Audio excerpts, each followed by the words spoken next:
Hello everyone. आप लोग सोच रहे होंगे मैं फिर गायब हो गया और कुछ दिनों से हमारा फिर इस वीडियो के थ्रू कनेक्शन नहीं बना। तो आपको पता है चैंपियंस ट्रॉफी चल रहा है, मैं अपने चैनल के लिए काफ़ी मसरूफ़ हूँ और इतना इनफैक्ट के दूसरे सेमीफाइनल पर भी वीडियो नहीं बनाई। What an amazing match it was. New Zealand ने अपने सारे बॉक्सेस टिक कर दिए हैं और जो गलतियाँ उनसे हुई थी उसको भी उन्होंने उस पर भी काम किया है और अब एक मेगा फाइनल की तैयारी है। संडे को जो होगा इंडिया के खिलाफ दुबई में बहुत धमाकेदार मुकाबला होगा। Two of the best teams of this event. लेकिन इस मैच में हम कल की वीडियो में बात करेंगे। आज जो मैं ये वीडियो बना रहा हूं उसका मकसद ये है कि पाकिस्तान में कुछ एक दो बड़े इंपॉर्टेंट टॉपिक्स चल रहे हैं, मेरा क्या पॉइंट ऑफ व्यू है उन पे, तो उस पर मैं बात करना चाहता हूं। So this is Najibul Hasnain. Honestly speaking, माँ बाप अपनी औलाद के लिए हमेशा अच्छा ही चाहते हैं, उनका बेस्ट सोचते हैं, उनको दुनिया की हर चीज देना चाहते हैं। ये मैं अज्यूम नहीं कर रहा, I am a father my self. अगर मैं अपने बेटे की बात करूं तो मैं हमेशा चाहूंगा कि दुनिया की हर बेहतरीन चीज उसको मिले और उसके लिए हमेशा अच्छा हो, अच्छा सोचूंगा उसके लिए और उसको हमेशा गाइड करता रहूंगा। लेकिन part of growing up is the fact कि आपने अपनी बैटल्स खुद लड़नी होती है, अपने मसले खुद सॉल्व करने होते हैं। कहीं आप गिरते हैं तो खुद खड़ा होना होता है। आपको कोई सारी जिंदगी उंगली पकड़ा के चला नहीं सकता। और जब एक ऐसा इंसान जो कि पाकिस्तान टीम का साबिक कप्तान रह चुका हो, 4 आईसीसी इवेंट्स में पाकिस्तान की कप्तानी कर चुका हो और उसको ऐसे उसके घर वाले ट्रीट कर रहे हो जैसे वो कोई नन्ना काका है, कोई बेबी है, he is a grown man. उसके फादर को उसको डिफेंड करने के लिए, उसका पॉइंट ऑफ व्यू बताने के लिए आने की जरूरत नहीं है। उसके लिए तो ऑलरेडी पीआर कंपनीज रखी हुई हैं। तो फादर को ये करने की क्या जरूरत है? आप समझ ही गए होंगे कि मैं आजम सिद्दीक साहब की बात कर रहा हूँ, बाबर आजम के वालिद की, जिनकी इंस्टाग्राम पोस्ट जो है वो काफी चर्चे में रही है। और वो अक्सर ये करते हैं, जब बाबर से परफॉर्म नहीं होता तो वो कोई सैड शेर लिख देते हैं, कोई इस तरह की बात लिख देते हैं पोस्ट पे। वो इट्स फेयर, बट इस बार जो उनकी पोस्ट है उसमें काफ़ी तल्ख़ लहजा है, इसलिए मुझे लगा कि मुझे इस पे बात करनी चाहिए। देखिए, सबसे पहली जो बात है ना वो ये है कि उन्होंने ये कहा कि ICC T20 team of the year का हिस्सा हैं बाबर आज़म और उसके बावजूद उनको उनको कैप भी मिली, उसके बावजूद वो टीम का हिस्सा नहीं है।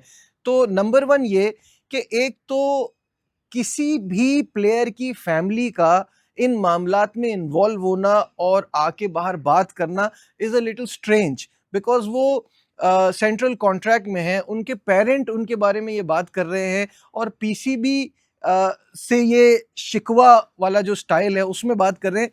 तो सबसे पहले मैं ये बताना चाहूंगा कि पीसीबी सिर्फ आपके बेटे का नहीं सोचेगा, पाकिस्तान क्रिकेट का सोचेगा ऑन द होल।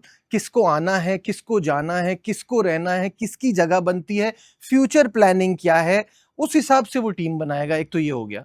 दूसरा, करंट प्लेइंग प्लेयर की फैमिली मेंबर्स को ये बात नहीं करनी चाहिए। तीसरा ये कि अगर आप ये कह रहे हैं कि वो ICC team of the year में थे और उनको वो कैप मिली और वो सारी चीजें और फिर वो ड्रॉप हो गए, तो भाई सबसे पहले अब छोटे से बच्चे से भी पूछेंगे ना, वो भी आपको बताएगा कि टी20 में इंटेंट एबिलिटी और स्ट्राइक रेट सबसे इंपॉर्टेंट चीजें हैं। बाबर आजम के साथ तो यही मसला रहा है पिछले 2-3 सालों में कि जब उनको खड़ा होना होता है वो खड़े नहीं होते, वो आउट होके चले जाते हैं और जब उनको उनकी जरूरत नहीं होती तो वो जरूरत से ज्यादा बॉलें खेलते हैं और गेम को स्लो करा देते हैं।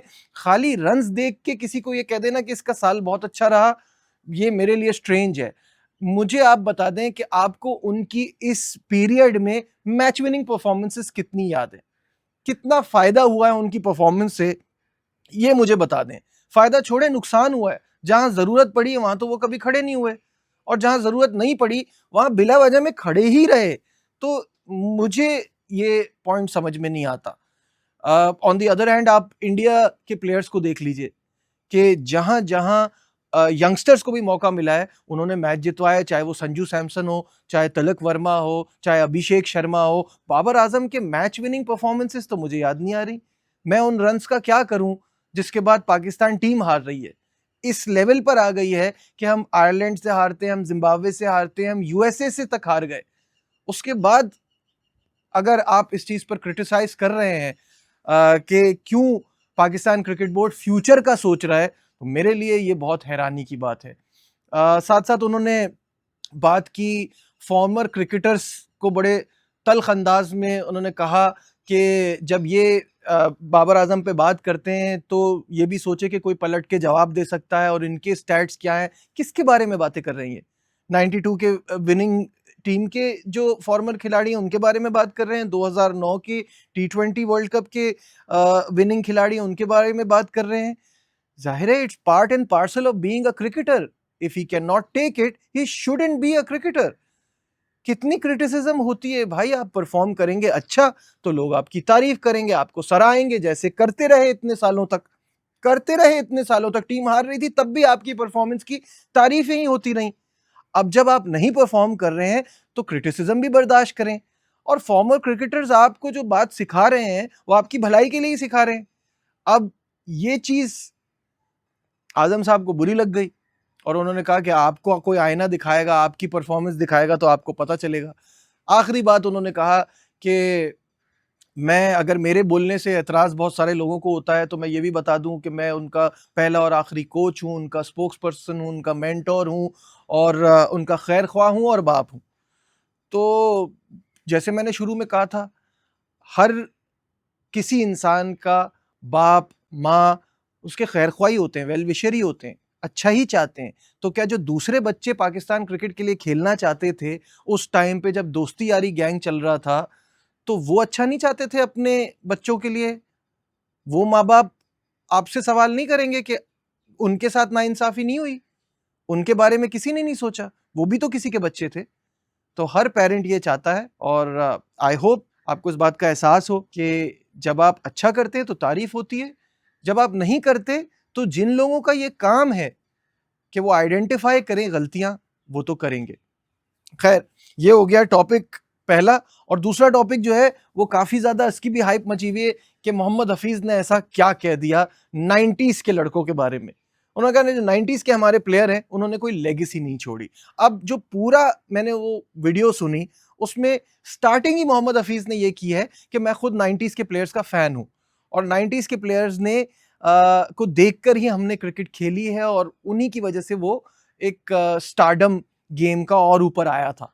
बट उन्होंने साथ में ये कहा कि 92 के बाद से उन्होंने हमारे लिए कोई लेगेसी नहीं छोड़ी। 96 बहुत खराब रहा, 99 में हम फाइनल में हार गए बुरी तरह से, वन साइडेड मुकाबला हुआ। 2003 में ये एक एजिंग टीम थी जो पहले राउंड से ही बाहर हो गई। 2007 में भी हमारे साथ यही हुआ। लेकिन खैर, जो 90s के लड़कों की उन्होंने बात की, वो ये कहना चाह रहे हैं कि इतना टैलेंट, इतना फायर पावर होने के बावजूद ये वो लॉट थी जिसको वैसे खेलना चाहिए था जैसे 90s से 2000 की डेकेड्स में ऑस्ट्रेलिया ने खेला या जैसे आज इंडियन टीम खेल रही है। उस तरह के रिजल्ट होने चाहिए थे, बट उन्होंने हमारे लिए कोई लेगेसी नहीं छोड़ी। उनके इतने अरसे के बाद 2009 में हम T20 वर्ल्ड कप जीते, उसके इतने अरसे के बाद हम 2017 में चैंपियंस ट्रॉफी जीते। वो लेगेसी नहीं छोड़ी जिससे जीत का एक तसलसल बनता और हम आईसीसी के बड़े इवेंट्स में अच्छा करते। आई थिंक इसमें कोई गलत बात नहीं है, क्योंकि वो जो एरा था उसमें इतने बड़े सुपरस्टार्स अपनी लड़ाइयों, अपने मसले मसाइल, मैच फिक्सिंग स्कैंडल, इसी सब चीजों में फंसे रहे। वो they were greats of the game in fact, लेकिन वो इतना कुछ अचीव नहीं कर पाए जो उनको करना चाहिए था। तो ये बात यहां तक मोहम्मद हफीज की ठीक है। उसके बाद ये कि बाद में भी बहुत सारी टीमों की अचीवमेंट आई और अच्छा खेले, लेकिन वो 92 वाले प्लेयर्स को ही जो है हाईलाइट किया जाता है, बाद वालों का इतना जिक्र नहीं होता। उन्होंने भी बहुत कुछ किया है। तो ये भी उनका एक पॉइंट है जो आई थिंक के फेयर है। बाकी आप क्या सोचते हैं इन दोनों चीज़ों के बारे में, और what do you expect from Sundays final? ये सब मुझे कमेंट्स में ज़रूर बताइएगा। लाइक, शेयर, सब्सक्राइब देखते रहिए Najib ul Hasnain honestly speaking. Bye.